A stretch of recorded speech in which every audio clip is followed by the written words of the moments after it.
223 jaga jarak 3. Wajah Leng Xicheng tiba-tiba membeku dan berhenti di udara. Masih ada jarak 1 cm dari bibir Gu Qingqing, tetapi Leng Xicheng malah berhenti dan tidak terus bergerak turun untuk menciumnya.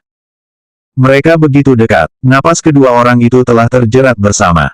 Leng Xicheng bahkan bisa melihat mata Gu Qingqing yang tertutup erat dan bulu matanya yang berkibar. Secara alami, ia juga dapat melihat alis Gu Qingqing yang sedikit mengernyit dengan jelas. Sangat jelas, meskipun Gu Qingqing terlihat patuh di permukaan, ia masih merasa tidak senang di dalam hatinya. Benar juga, setelah menikah selama 3 tahun, kapan aku pernah melihat Gu Qingqing menentang keinginanku terang-terangan? Pikir Leng Xicheng. Ini adalah pertama kalinya Leng Xicheng meminta anak pada Gu Qingqing. Dengan kepribadian Gu Qingqing, bahkan jika ia tidak menginginkannya di dalam hati, ia juga tidak akan melawannya secara langsung. Mungkin Gu Qingqing akan diam-diam meminum obat pencegah kehamilan besok.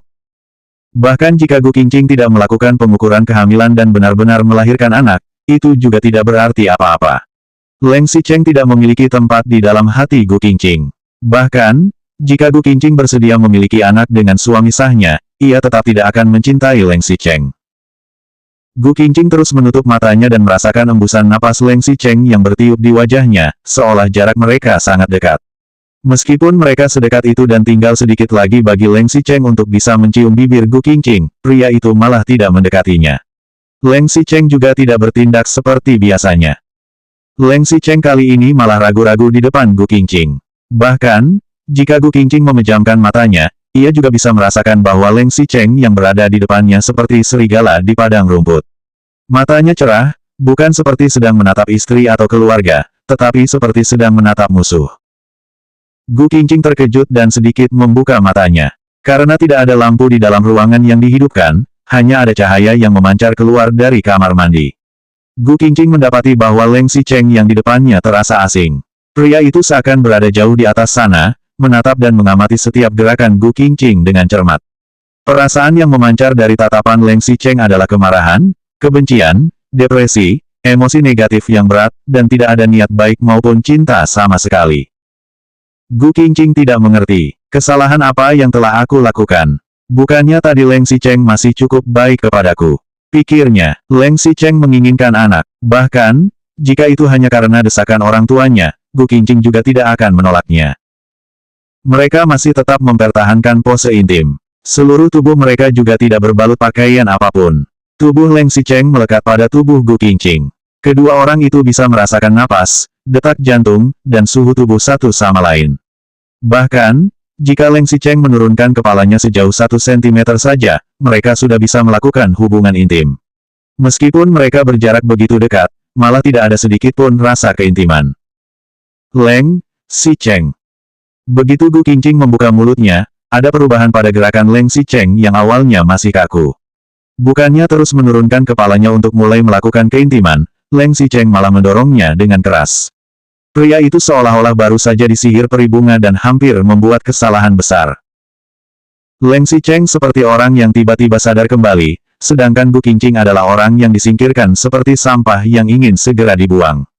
Leng Xicheng cepat-cepat berbalik dan bangun dari tempat tidur, lalu segera berjalan ke dalam kamar mandi dan membanting pintu hingga tertutup dengan keras. Segera, terdengar suara air mengalir. Gu Qingqing didorong oleh Leng Xicheng hingga hampir terjatuh dari tempat tidur ke lantai. Jika bukan karena refleks cepat Gu Qingqing yang menopang tangannya di meja samping tempat tidur, mungkin tubuhnya sudah terjatuh. Leng Xicheng akhirnya melakukan yang diinginkan Gu Qingqing sebelumnya dan berakhir mandi sendiri. Tetapi, Gu Qingqing tidak merasakan kegembiraan di dalam hatinya. Ia juga tidak marah atau kecewa, tetapi seperti merasakan sebuah perasaan sedih, seperti yang diharapkan. Leng Xicheng bersedia untuk mengakui identitas Gu Qingqing di depan keluarga Su dan keluarga Ni. Pria itu juga bersedia dekat dengannya dan bersedia untuk meminta seorang anak. Dibandingkan dengan masa lalu, ini sudah terhitung hadiah yang luar biasa. Gu Qingqing seharusnya sudah merasa puas. Hal yang paling tidak dapat dipaksa dalam kehidupan seseorang adalah ketika ia tidak mencintaimu. 224 jaga jarak 4. Tangan Gu Qingqing yang menopang di meja samping tempat tidur terasa sedikit kesakitan. Ia mengangkat tangannya dan melihat, tampaknya ada duri yang menusuk dan tersangkut ke dalam dagingnya. Meskipun durinya kecil, Tetap saja rasanya sakit jika tersangkut di jari. Gu Qingqing berdiri dan menyalakan lampu, lalu mengenakan piyama. Tidak ada jarum di ruangan itu, jadi ia hanya bisa perlahan memeras duri itu keluar hingga jari-jari putihnya menjadi merah. Duri ini cukup tebal, setebal tusuk gigi. Ketika salah satu jari dari 10 jari kesakitan, tidak mungkin tidak terasa sakit. Namun, tidak peduli betapa sakitnya duti itu, sakitnya tidak sebanding dengan rasa sakit di dalam hati Gu Qingqing. Ketika Leng Xicheng keluar dari kamar mandi, Gu Qingqing yang berada di luar sudah berbaring. Hanya lampu malam kecil yang menyalakan. Gu Qingqing menyusut di sudut tempat tidur sambil memiringkan seluruh tubuhnya dan hanya menempati 1/5 dari seluruh tempat tidur besar. Selain itu, ia bahkan hanya menggunakan 1/10 dari selimut yang menutupi tubuhnya. Sepertinya jika rumah ini tidak hanya mempersiapkan satu selimut, tetap saja hanya ada satu tempat tidur di kamar ini. Leng Xicheng hanya takut Gu Qingqing pasti tidak akan tidur dengannya. Kemudian, Leng Xicheng menurunkan matanya dan melihat sebuah piyama bersih di tepi tempat tidurnya.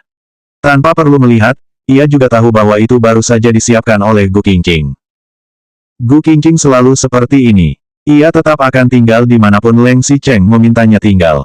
Tidak peduli seberapa banyak wanita yang Leng Xicheng temui di luar sana, tidak peduli seberapa buruk perkataan Leng Xicheng pada Gu Qingqing ketika ia pulang ke rumah, Gu Qingqing tetap menunjukkan sikap yang begitu tenang. Gu Qingqing selalu menurunkan keberadaannya ke tingkat yang sangat rendah.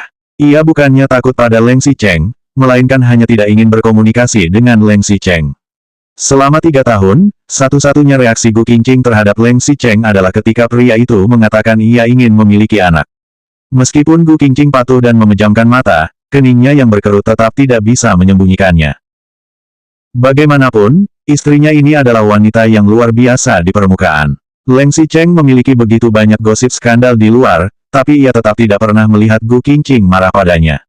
Ketika mereka kembali ke rumah tua Leng, Gu Qingqing juga membuat orang tuanya bahagia.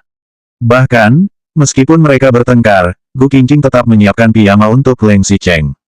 Namun, wanita luar biasa, seperti Gu Qingqing ini malah menusuk matanya berkali-kali. Leng Xicheng menyapu set piyama yang disiapkan Gu Qingqing dengan tangannya hingga pakaian itu terjatuh ke lantai. Kemudian, ia berbalik dan membuka lemari untuk mengambil satu set piyama sendiri dan memakainya. Setelah itu, Leng Xicheng membuka selimut dengan kuat dan segera tidur di tengah tempat tidur hingga mengambil 4/5 dari selimut. Tubuh Gu Qingqing terasa dingin. Meskipun sekarang bukan musim dingin, seluruh tubuhnya menjadi dingin karena selimut itu telah meninggalkan tubuhnya. Namun, ia juga tidak berani mengangkat selimut. Gu Qingqing bahkan tidak berani tidur ke bagian tempat tidur yang lebih dalam karena takut akan membangunkan Leng Xicheng. Gu Qingqing menyusut di tepi tempat tidur. Rompinya masih berada di dalam selimut dan hanya punggungnya yang bisa merasakan kehangatan selimut. Setelah beberapa saat, ketika napas Leng Xicheng sudah stabil dan sepertinya sudah tertidur, barulah Gu Qingqing turun dari tempat tidur dengan lembut dan pergi ke kamar mandi untuk membersihkan diri.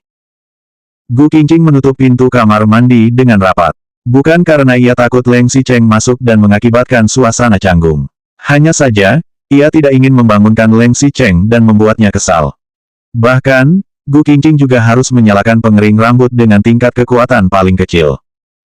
Ketika semuanya selesai, Gu Qingqing membuka pintu kamar mandi. Suasana ruangan itu begitu sunyi. Sementara, Leng Xicheng masih berbaring dengan damai. Satu-satunya perubahan adalah Leng Xicheng yang awalnya tidur di tengah kini bergeser sedikit ke bagian kiri. Selimut yang awalnya dipakai sampai 4/5 juga sekarang hanya dipakai 1/3. Gu Qingqing dengan cepat naik ke tempat tidur dari sisi lain. Ia diam-diam membuka sudut selimut, berbaring di balik selimut, dan mematikan lampu. Suasana di dalam ruangan kembali menjadi gelap dan tenang. Setelah waktu yang lama, Leng Xicheng membuka matanya sedikit dan menghela napas panjang. Tiba-tiba, sebuah lengan terulur dan memeluk tubuhnya. Selanjutnya bab 225 jaga jarak 5.